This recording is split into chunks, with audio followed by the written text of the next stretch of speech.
Hello and welcome to this La Trobe Asia event, Developing Partnerships Between Australian and Indian Universities. This is being brought to you as part of Australia-India Institute's Australia-India Week. My name is Beck Strading. I'm the Executive Director of La Trobe Asia at La Trobe University in Melbourne, Australia. I would like to begin this event by acknowledging the elders of the Wurundjeri people, who are the traditional custodians of the land upon which La Trobe University sits, and I would like to pay respect to their people, both past and present, and extend that respect to any Indigenous Australians who are watching this event today. In 2019, a formal agreement between La Trobe University in Australia, the Indian Institute of Technology Kanpur, and the Birla Institute of Technology and Science, Pilani, established the Asian Smart Cities Research and Innovation Network, more broadly known as ASCRIN. This network facilitates and enables the development of strong partnerships required to support smart cities through a collaborative and comprehensive approach, incorporating input from governments, universities, and industry partners. Today, we're taking this opportunity to look at the successes of ASCRIN and how it can be a model for partnerships, as well as considering the importance of international collaboration that implements real-world impact and provides social and public goods. So I am delighted to be joined by our incredibly esteemed panel of experts. First, I would like to introduce Professor Sudhir Kumar Barai, who is the Director of the Pilani campus and Director of International Programs and Collaboration at BITS Pilani. Professor Barai's broad research interests are in computational intelligence applications, structural health monitoring, and concrete technology. Welcome, Professor Barai. I would also like to welcome Professor Yogesh M. Joshi, who is the Dean of International Relations at the Indian Institute of Technology, Kanpur. Professor Joshi is an Indian chemical engineer and professorial chair at the Department of Chemical Engineering and an elected fellow of the Indian National Academy of Engineering. Welcome, Professor Joshi. I'd also like to welcome Professor Susan Dodds, who is the Deputy Vice-Chancellor, Research and Industry Engagement, and Professor of Philosophy at La Trobe University. Professor Dodds' research is in applied ethics and political philosophy, and she is recognised nationally and internationally for her leadership in research ethics. Welcome, Professor Dodds. Thank you, Beck. And last but certainly not least, we have Professor Ani Desai, who is the founding director, ASCRIN, and director of La Trobe University Centre for Technology Infusion, an award-winning research and innovation centre specialising in delivering technology-based commercial innovations to industry and government clients. Welcome, Professor Desai. Now, we will have time for Q&A in the last part of today's session. So please feel free to put your questions in the Q&A box as we go along throughout the event. But I would like to begin by inviting Professor Desai to make a short presentation on ASCRIN before we move into the panel discussion. So Professor Desai, I'll ask you to share your screen with us. Terrific. We can see it. So take it away. All right, great. Thank you so much, Beck, for the introduction, and also thanks everyone for the opportunity to introduce the Asian Smart Cities Research and Innovation Network. I'll get straight onto it, as I know everyone would probably want to hear from the panelists on their views on building collaborations between the two countries. So I'll get straight onto it. This particular collaboration on establishing our smart cities network has sort of followed or replicated quite a popular model, at least down here in Australia, which is called cooperative research centers. What we've done here is used the same strategy for a international research partnership, which is essentially to bring industry, universities, and government sector together to collaborate on delivering meaningful outcomes for society.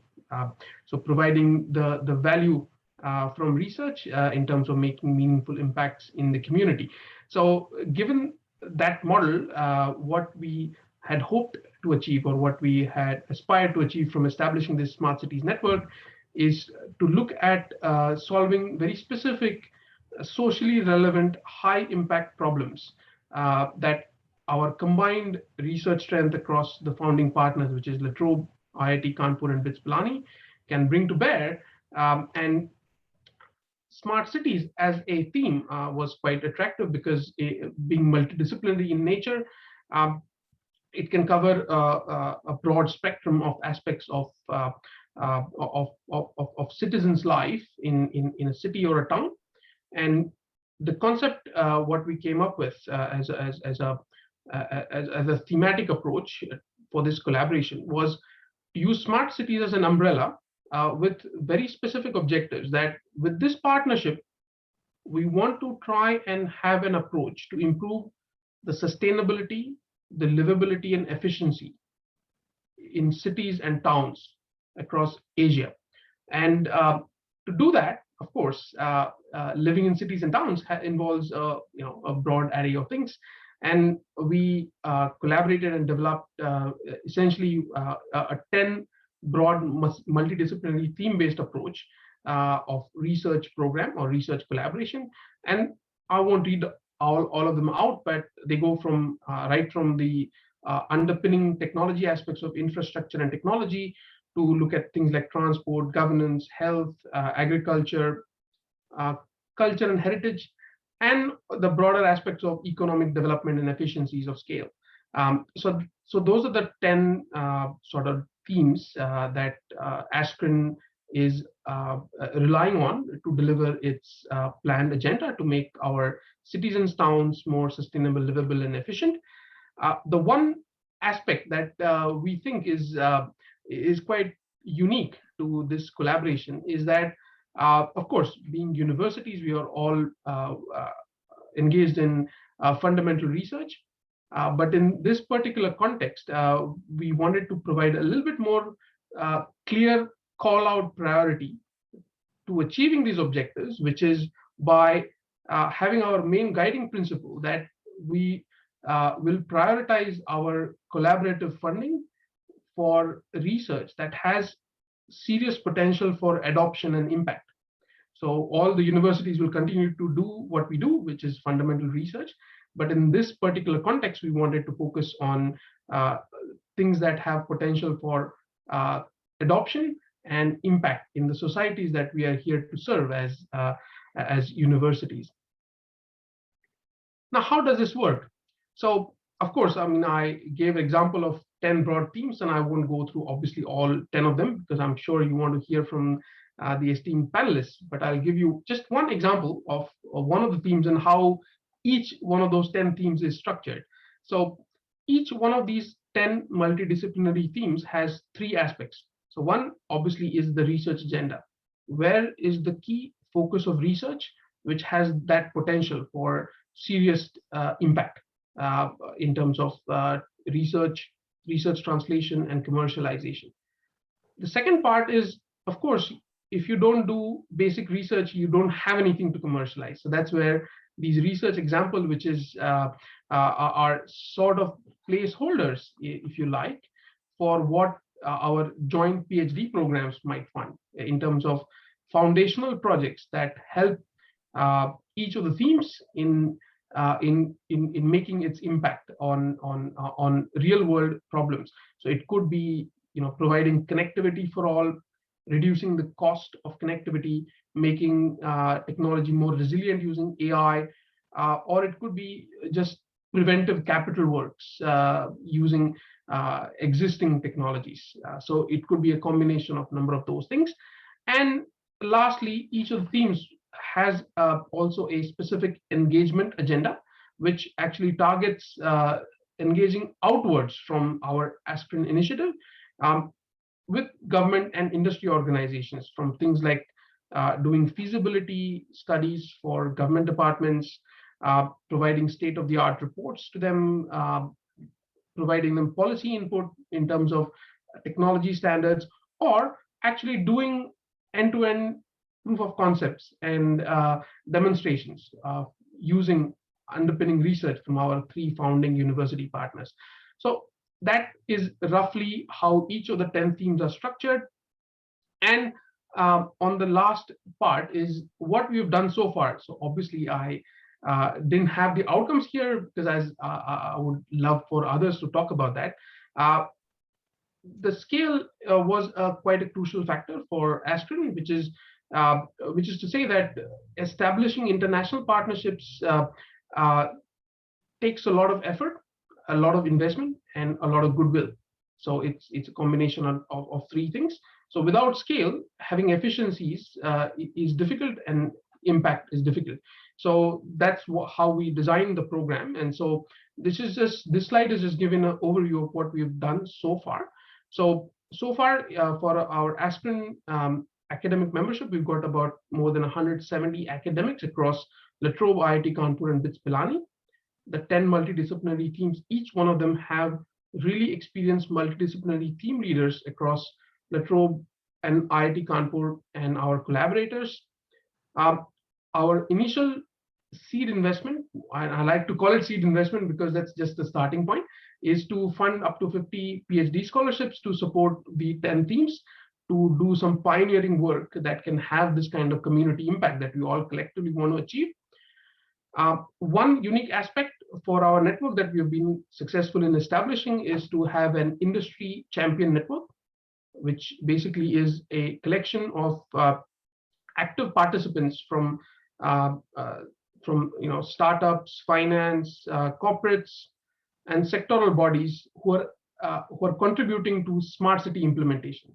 And without their input, who are the ones who are doing the work on the ground, who are funding the work on the ground and administering work on the ground, our research will probably not be as impactful. So having their input is quite crucial. So we have established that input from our industry champion network.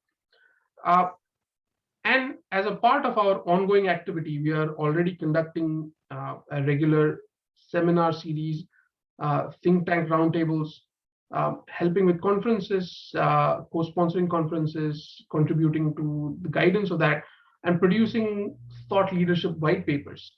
So that's sort of a continuous stream of activity in addition to our joint research collaboration that is happening in the background, which is trying to get as much material out from the hands of researchers into something that the industry, the community, the government organizations can actually use in their thinking. And lastly, as a part of ASCRIN, we established a major collaboration with IIT Kanpur, who is also one of the founding partners of ASCRIN, and established a dedicated research academy there, which is a central node of ASCRIN in India, with several joint professorial appointments, dedicated management team, and support for governance and extension. So overall, so that's been the intent in establishing a dedicated research academy, which provides us some underpinning support, especially for our collaboration in India, before we extend into other regions. So with that, I will stop there and hand over back to you, Beck. But we would love to hear from audiences, not online, but offline at ascrin@latrobe.edu.au. If you have any questions, and you can look us up at latrobe.edu.au/ascrin for any of our research expertise. Thank you so much.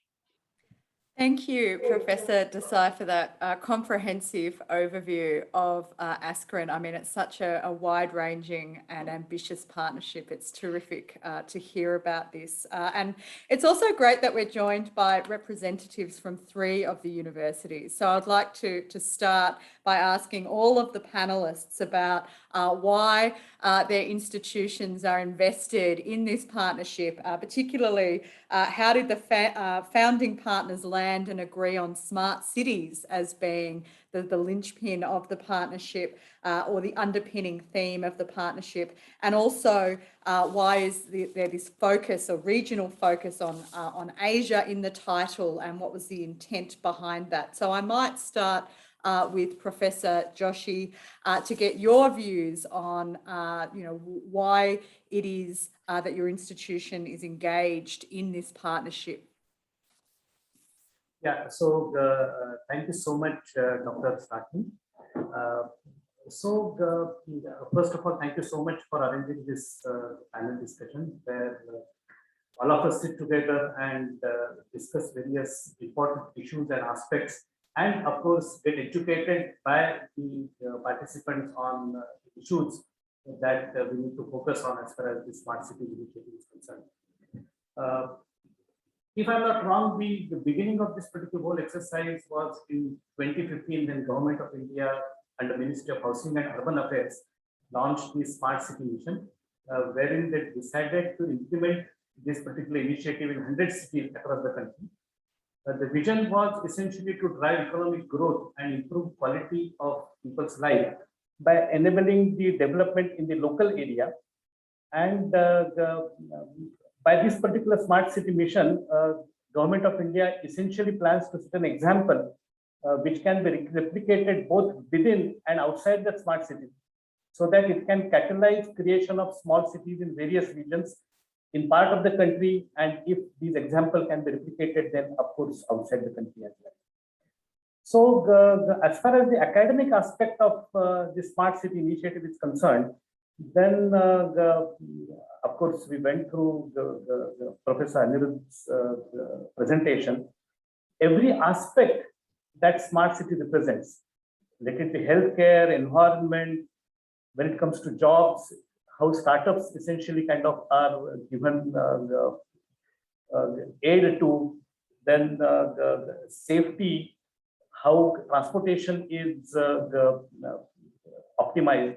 All these aspects attract one or other engineering discipline. And the final outcome of this particular whole exercise is betterment of living, which of course is at the end of the day, the final goal of all our engineering and science departments, that we want to improve our life. And there cannot be a better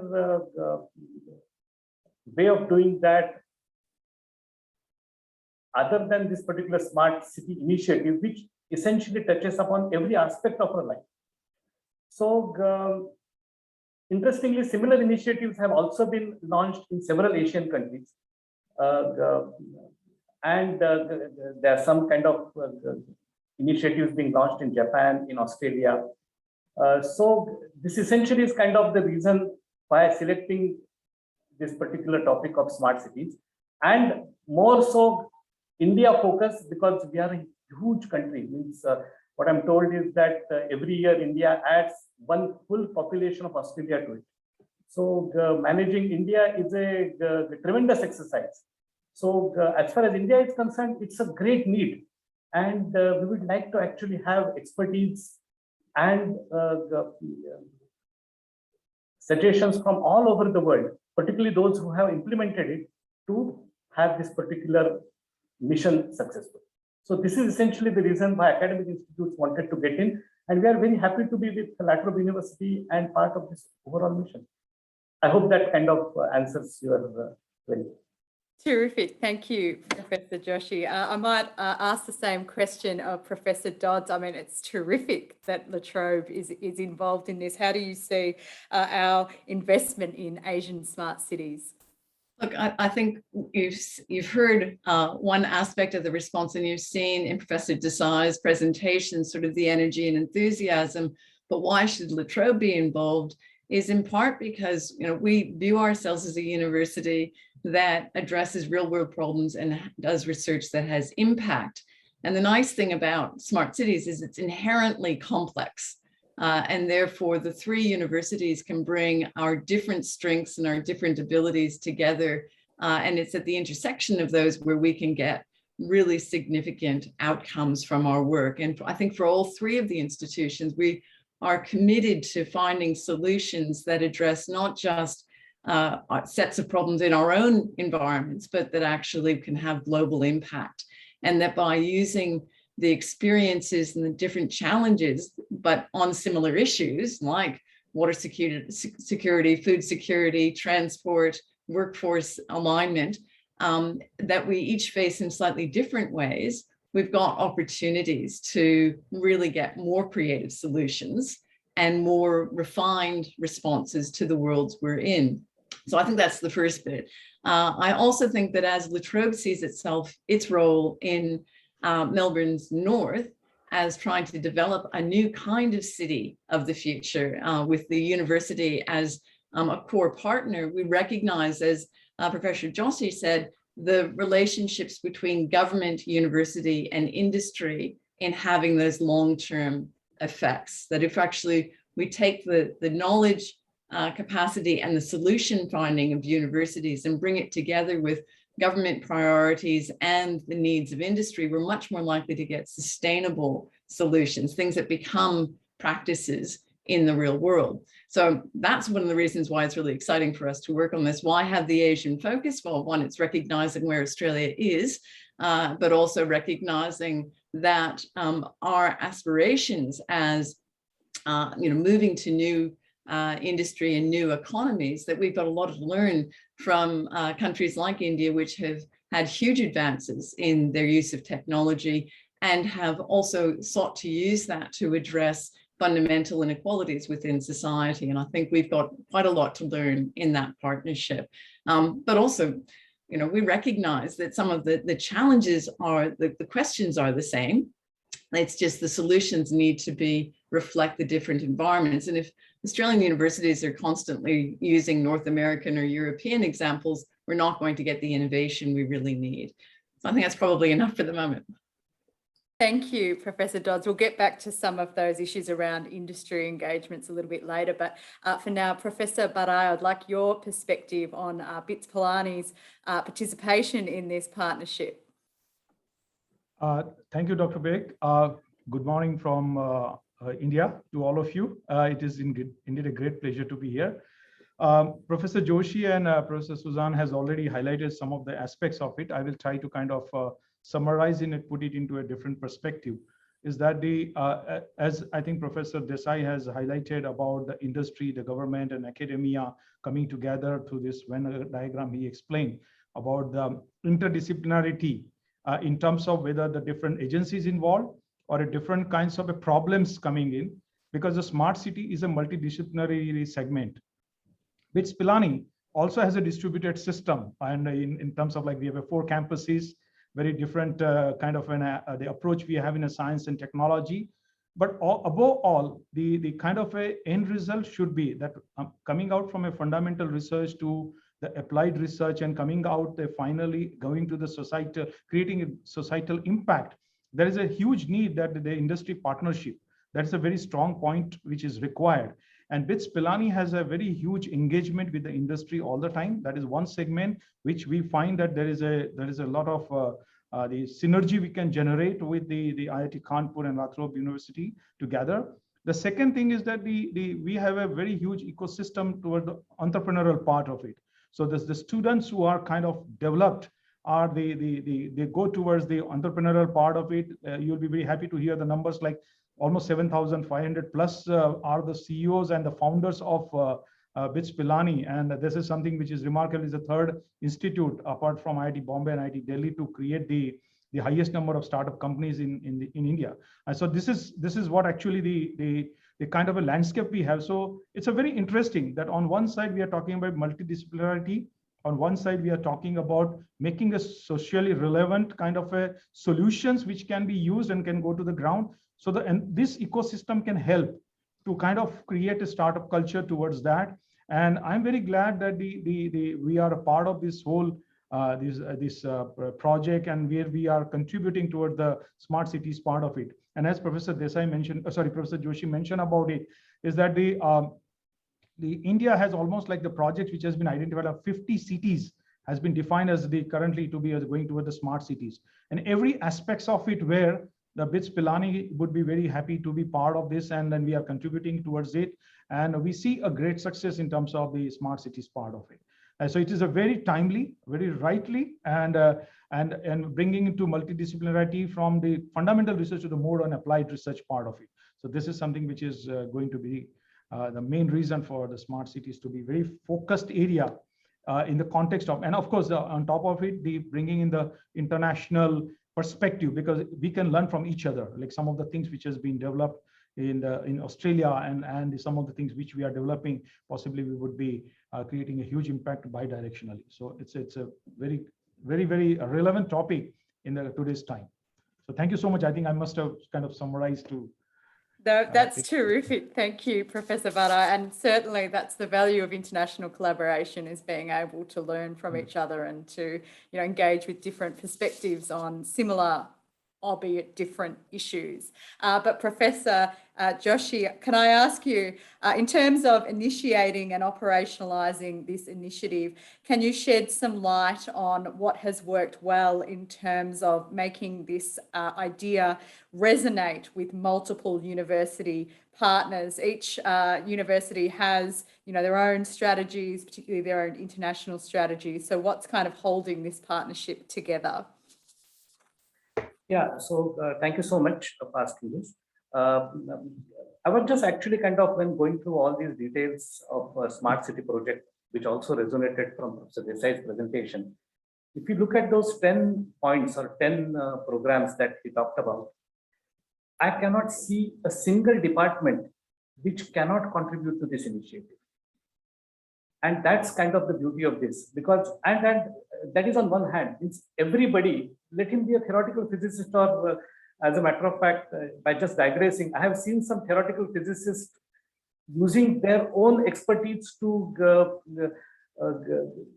do some economics related achievements. So theoretical physicists, theoretical computer scientists, to, of course, the most applied faculties in every engineering institute.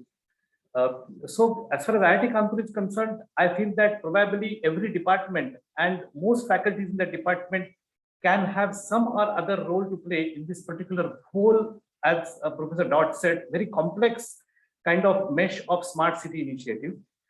And what brings all of us together, because all of us, every institute cannot have all the expertise. So we essentially have complementary issues. We have complementary expertise. We are at different stages of development as far as various countries, various cities are concerned. And we have a lot to learn from each other. So I have maybe certain problem for which I can get expertise from LATRO, who can kind of better shed light, who can have better solutions for that. Maybe 3 or 4 people can sit together and find kind of a solution to a certain problem. We can join hands with government. We can join hands with industry partners. And such exercise cannot be done sitting at kind of inside one well and saying that, well, all I need is there present in my university. We must extend hands. And joining hands across the country's borders and having this particular multiple institutes coming together for finding solutions to certain problems, I don't think there can be a better initiative than that. And that's the reason why IIT Kanpur was more than willing to be part of this excellent opportunity of having collaboration with LATRO as well as with Pilani. Particularly when it comes to the academy, the goal essentially will be achieved through large number of faculties and staff from all the 3 institutes in this particular joint thematic themes of smart city through joint PhD programs. Through our PhD students, we shall be joining hands with, so some PhD students will be probably be working on the fundamental aspects of it. Some will be at such stage where we can actually kind of take help of some industries. Some may end up actually creating their own companies, which will aid some small or larger aspect of this particular smart city initiative. So I can see that in years to come, the 3 institutes and maybe many more joining people, the faculty, students, as well as institutes joining hand, this will lead to an excellent synergy to achieve some good goals for betterment of our living experience, as well as getting rid of the problems that we face. Thank you. Thank you, Professor Joshi. Now, Professor Dodds, you're the Deputy Vice-Chancellor of Research and Industry Engagement, which suggests that La Trobe treats research and industry engagement as inextricably linked. So I wanted to ask you about this research collaboration, which has industry champions as part of the network, indicating that the partners see an important relationship between research and industry in the development of the partnership. So could you just explain a little bit about the role of the Industry Champion Network? So what is this about, and what do you see the role of these industry partners in driving the research agenda of this collaboration? Great. Thanks, Beck. And I think it is a really important feature of this, as we have been saying, that, we work with universities that got fantastic engineering capability, that really problem solving, trying to move things into application, into industry. And you think about ASCRIN, its objective is to conduct, industry community relevant research. It wants to have that translation and that impact. It doesn't just want to have fantastic ideas that someone else could pick up, wants to demonstrate that. So all ASCRIN funded initiatives are evaluated, the projects that get funded are evaluated for the potential for engagement of impact of our research. And the industry champions will often contribute significantly in that process. And sometimes it'll be iterative. So it's, here's half an idea, there's a bit of refinement that can be brought through from our industry partners. This is important for the translatability of the research and the sustainability of it.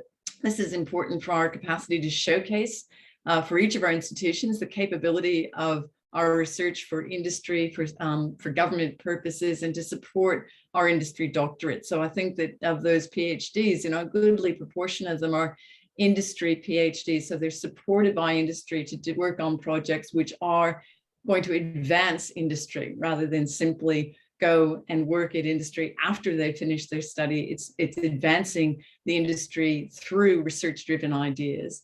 This will enhance the industry uptake because it's already been tested.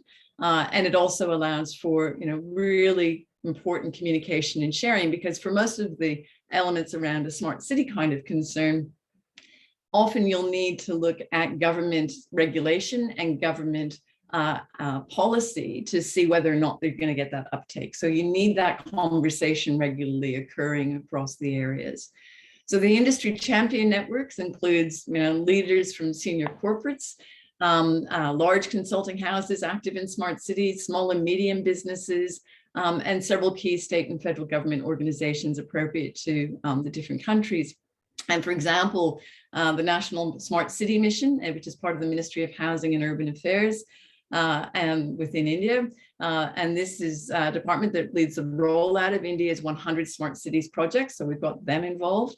The All India Institute of Local Self-Government, which is a peak body of city councils, Infosys, such as Global Technology Multinational, which is active in this area. And we also have, the Energy Research Institute, TERI, actively involved, Tata Consulting, and Smart Cities Council of India. All of them have different kind of scale and role to play. We've got small and medium enterprises, as well as some of those very large corporates and consulting houses, trying to find solutions to different parts of the problem, but also, as we often say at La Trobe, when we're talking about being a partner of choice, we want partners that want to partner with the partners we've got to find better solutions. And that's the really important aspect of the idea of having industry champions within the network. Terrific, thank you. I mean, the scale of the project is just amazing. The amount of work that's going into this is really incredible. So Professor Barai, I'd like to get your perspectives on setting or the formation of ASCRIN, and as it's progressing, have there been any kind of issues or challenges that the institutions have faced, and what lessons might be learned from the establishment of ASCRIN? Thank you, Dr. Beck. First of all, I just want to say that any relationship when you are building around, like we are a civil engineer, I'm sure that the right proportion of the ingredients gives you a proper strength. And when the equal partnership comes into picture, the strength is going to be much more stronger in terms of the performance. And that is one of the main thing which was that gets reflected, that the MOU which was signed in September 2019, all the tripartite university institute together and coming together for the right cause of having the joint this PhD program. Of course, in terms of when you start something new, there would be always the challenges, but the challenges apart, let us look at more on a positive part of it, that some of the things which has happened is that complementary nature of every individual institutes come together has made a very significant progress in terms of this the PhD program at ASCRIN related all thematic areas. We got a very overwhelming response from our faculty member across the 4 campuses of Pilani and La Trobe. Some of the proposals were like 3-way, like in terms of like involving all the 3 universities. And after a rigorous process like Pilani, we are committed around 10 PhD fellowships for the first edition. And we are happy to share that the 10 PhD students would be starting their program this year, this month itself. So that is, you can say that's going to have a head start for this one. And to make it more attractive to more and more the faculty members to participate from Pilani, we have provided an extra fundings for our PIs and co-PIs who would be able to travel and spend 1 month at LTU for the more further research and interdisciplinary interactions and so on. And then I'm confident that the ASCRIN and joint PhD program with LTU will have a very, very strong collaborative activities which will happen between the 2 universities, of course, in collaboration with the students and the faculty exchanges through IIT Kanpur.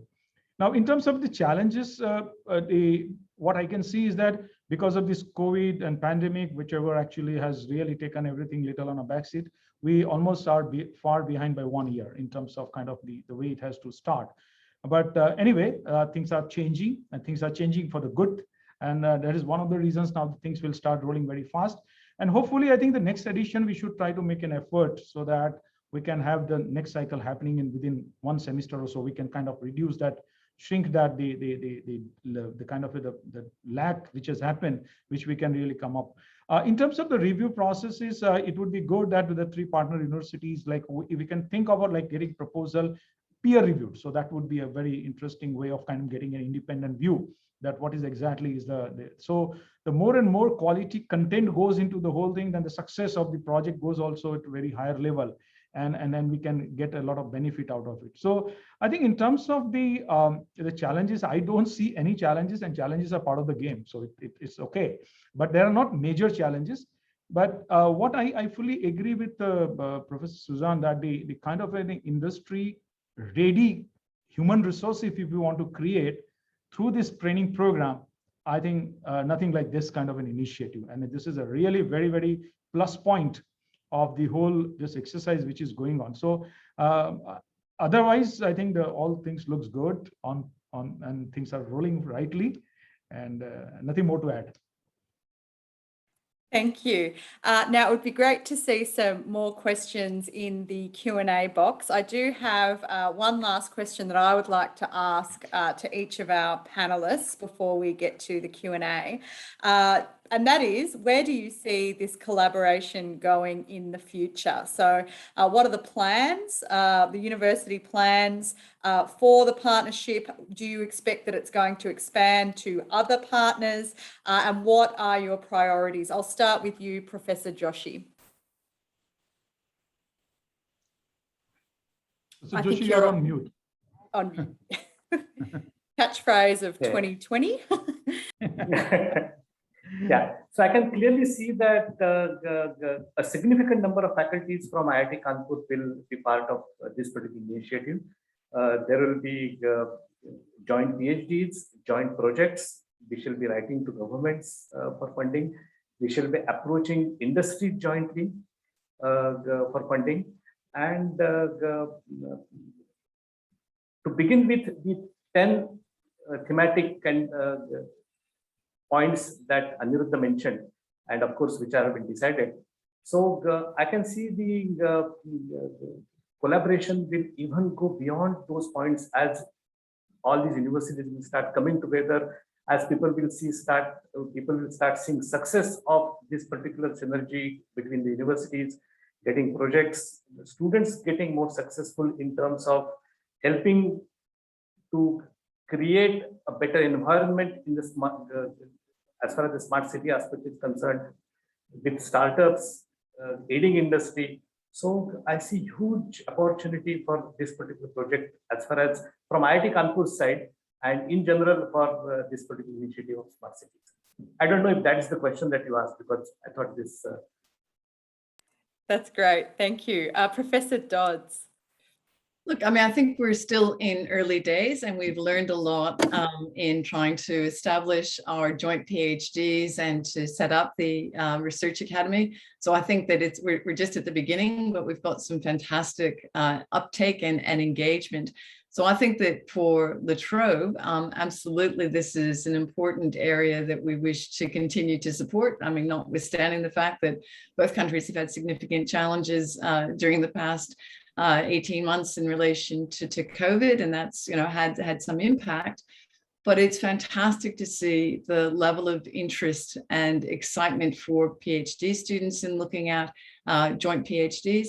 And I think there's real opportunities for us to build out further our opportunities for collaboration, to become clearer about the industries that wish to engage in the Smart Cities Network, and to find ways in which we can create a really distinctive approach that brings our industry engagement, the opportunities for students to enhance their employability skills, the solution to real world problems. And I think that's what makes us stand out compared with, for example, partnerships with Monash and IIT Bombay, that I think we really do have a fantastic opportunity to build in areas where each institution has a really strong commitment to impact, engagement, and solutions. So thanks. And there is a question that we'll get to in the Q&A about how this partnership is different from other partnerships, and I'll get to that one a little bit later. But Professor Badai, how do you see this partnership moving forward? Definitely on a positive direction. I fully agree with that. Because it has started on a very strong foundation, because the thematic area which has been identified has a great potential of contributing in a multidisciplinary way. Okay, and that is one of the things, apart from what Professor Joshi and Professor Suzanne has highlighted, I want to add some of the things like the way forward to really strengthen our relationship much more at a much more stronger way.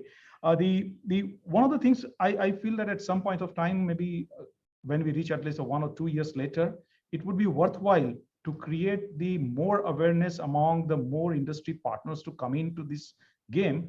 We need to actually do some kind of a road show of these research activities which is going on with to the other industry people, like other beyond our partners, some more people to be invited, so that they come to know about this complete program. And they would be very happy to become a partner in terms of preparing maybe joint project proposals, so that the next round of the proposals can be created for the doctoral program. That is number one. Number two would be that we can also, because we are making our doctoral students to be becoming more industry ready and more industry relevant and contextualizing it to the smart cities, it would be a good idea that through this kind of road shows, we would be able to create entrepreneurial opportunities for our doctoral students, which would be also a very good way of kind of looking at this. And the third one is that there are Indo-Australian, a lot of these joint project proposal submissions possibilities would be there, since the faculty member would be traveling to a lot of, or the vice versa. In that kind of a situation, we would be in a position to write a better, bigger proposal so that more and more people could be engaged. Because we need to make it at the end of the day very self-sustained in terms of the funding to be given to the students, and the projects has to be running and so on. So in that context, I think these are the 2-3 things are there. And the one more point which I want to add is that we can even, because IIT Kanpur and BITS Pilani, both the institute has the finest students, we get it at undergraduate level. It would be worthwhile to explore the bachelor's and the PhD program together, like somehow sandwich it together, and we can combine them together and have a joint PhD program from the head start. So that would give a very huge impact in terms of getting quality students into a program, and the contribution coming to a very large extent to this thematic area. So these are the 3-4 points which I felt that which can be a kind of a game changer. Thank you, Professor Barai. Now, there is a question in the chat box about how this partnership differs from the partnership between IIT Kanpur and Monash. So, Professor Joshi, I might ask you to talk a little bit about what makes this particular partnership distinctive. As a matter of fact, I will say not just IIT Bombay and Monash, or for that matter, IIT Kanpur itself has many other partnerships with several universities across the world. What difference between this partnership and other partnership is that the goal is kind of very focused, that it's a smart city project, and every aspect of that smart city essentially is being taken care of by people coming together, writing to industry, going to government for plans, and that essentially makes it different. I will not kind of say that, well, we are the best or something like this. Well, everybody will contribute to their own university programs. But what really difference is the focus of this particular program. And that makes it distinctive. And that will essentially also has its formula of success also. That the focus is clear. The goal is very clear. It's not any subject, any two people coming together, because if such thing happens, then there is a possibility that when those people move on, the projects become orphan. But here, since the goal is clear, the system will remain in place. People will come and go. Thank you, Professor Joshi. I might see whether Professor Desai is still with us, because it would be really good to get your views on what you've heard, because you've really been the kind of anchor of this whole project, this partnership. So in particular, thinking about the lessons that have been learned in setting up this partnership, and also how you see the partnership moving forward. Thanks a lot, Beck. And I just want to reiterate the points made by our senior leaders before from our three partners, is that we like to see this initiative as slightly different and also differing to what Yogesh said before, that everyone likes to say we are the best. But look, to be honest, what's different in this particular partnership in our mind, it is the singular focus on impact to the communities that we are here to serve from outputs of our research, and putting that as a centerpiece in everything that we do is probably one very strong differentiator from all other partnerships. There are so many partnerships that even La Trobe has, similar to what Yogesh said before, or Professor Barai said before. All of us have a lot of international partnerships. Most of them tend to be generic. And so here what we are saying is that, look, we've identified a core piece of research that we can collectively contribute to. And we've workshopped that. We've not landed them out of the thin air.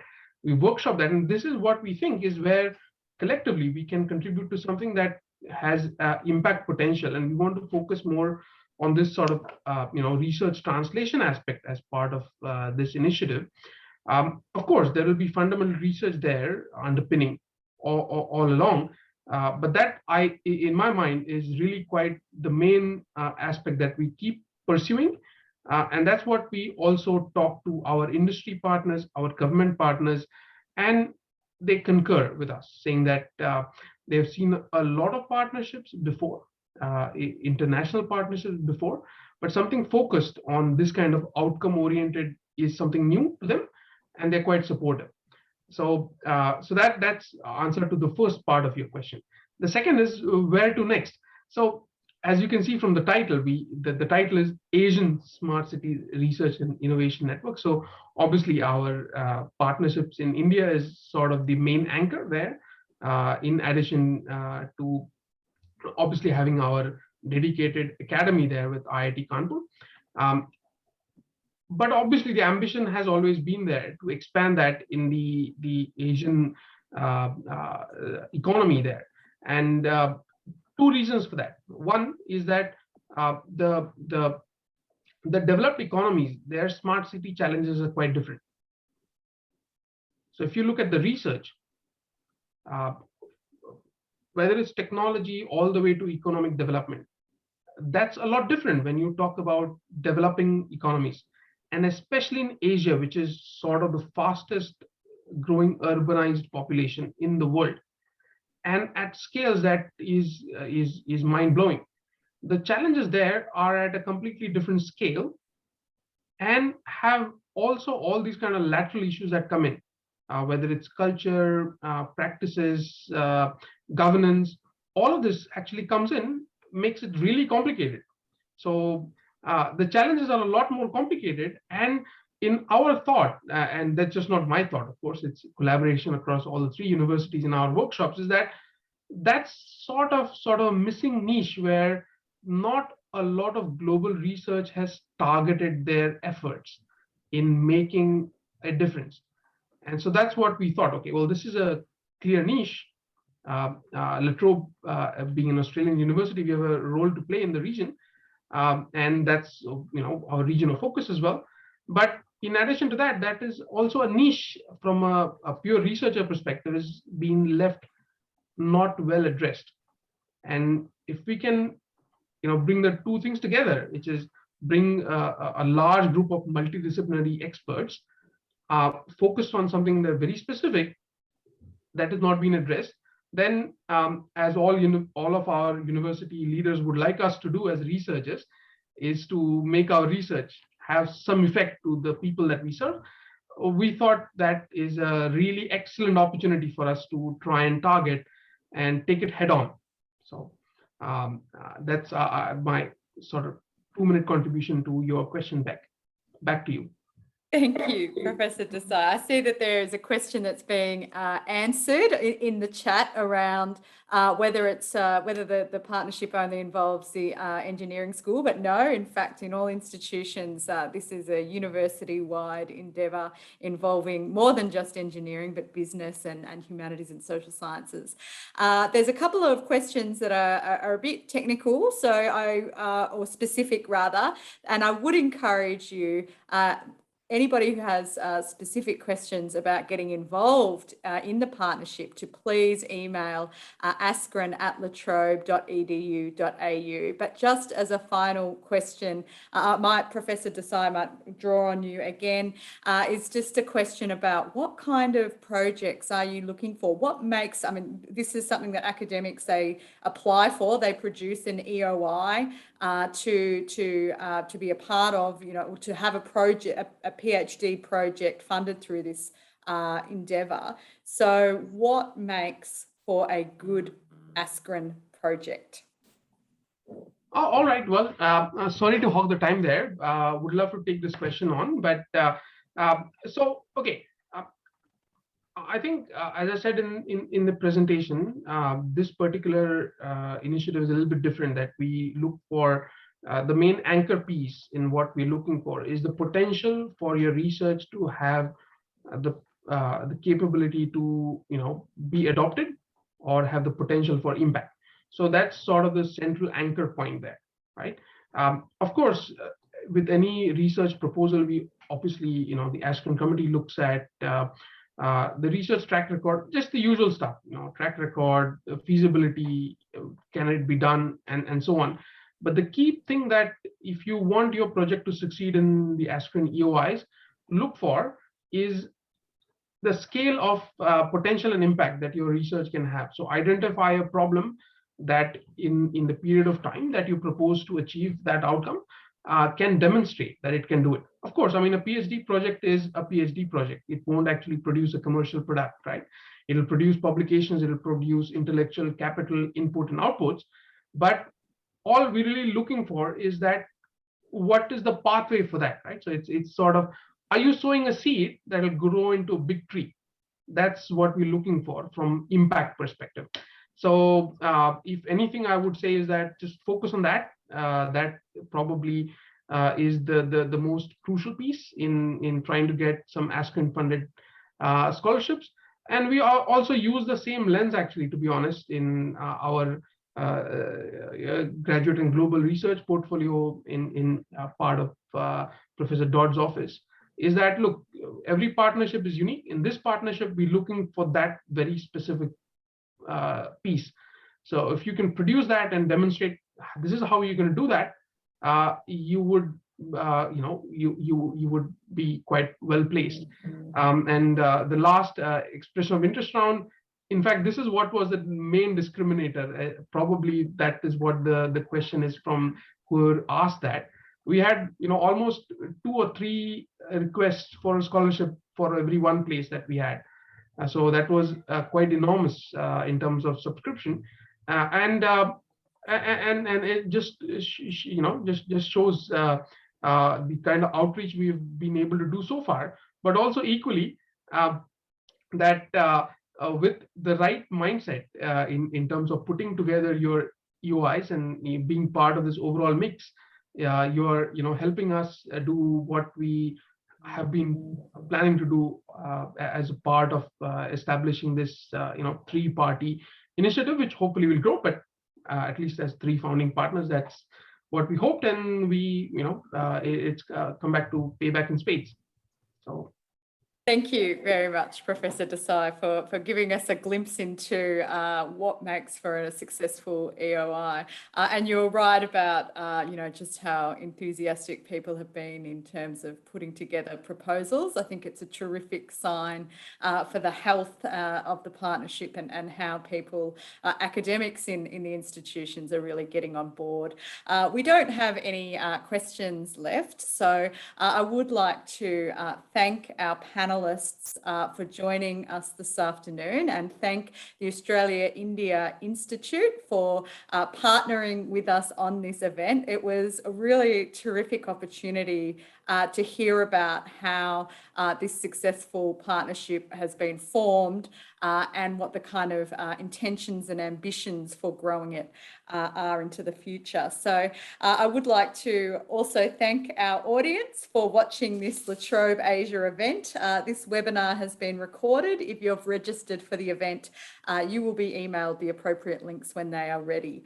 But please do follow us on Twitter at La Trobe Asia, or join our mailing list to find more details for online events and La Trobe Asia publications. Thank you for joining us. Thank you. Thank you. Thank you, everyone. Thank you. Thank you so much. Bye. Bye-bye. Thank you.